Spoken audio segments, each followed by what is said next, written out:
Au Burkina Faso, le paludisme constitue le premier motif de consultation, d'hospitalisation et de décès dans les structures sanitaires avec plus de 10 millions de cas notifiés en 2023, causant 3 400 décès.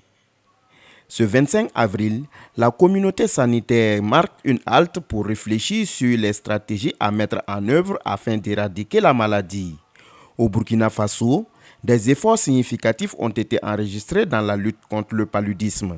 Une amélioration de la couverture moustiquaire imprégnée, une extension des campagnes de chimioprévention chez les enfants et du traitement préventif chez les femmes enceintes, ainsi que l'introduction récente et progressive du vaccin contre le paludisme, nous a permis d'obtenir une réduction progressive du taux de mortalité palustre.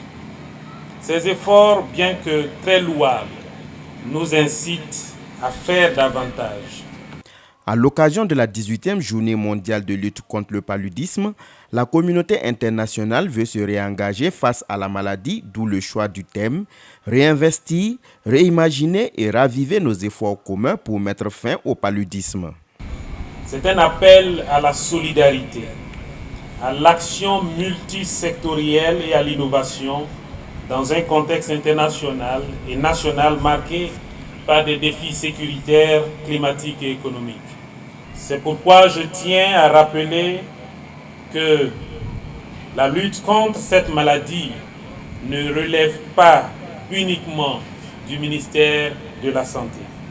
Elle concerne tous les secteurs, tous les acteurs, tous les citoyens et chacun doit assumer son entière responsabilité.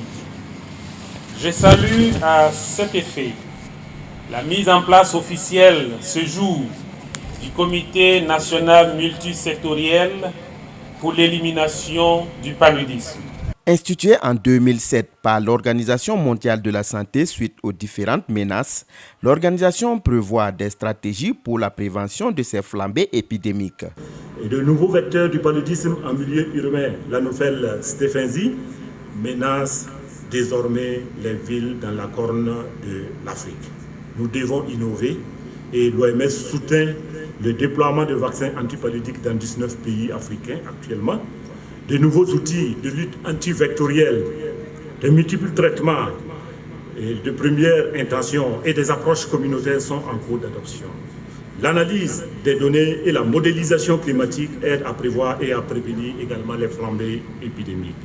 Nous lançons un appel au gouvernement, aux chercheurs, aux innovateurs et aux partenaires pour qu'ils trouvent des solutions communes et développent des marchés locaux durables pour les outils antipaludiques fabriqués en Afrique.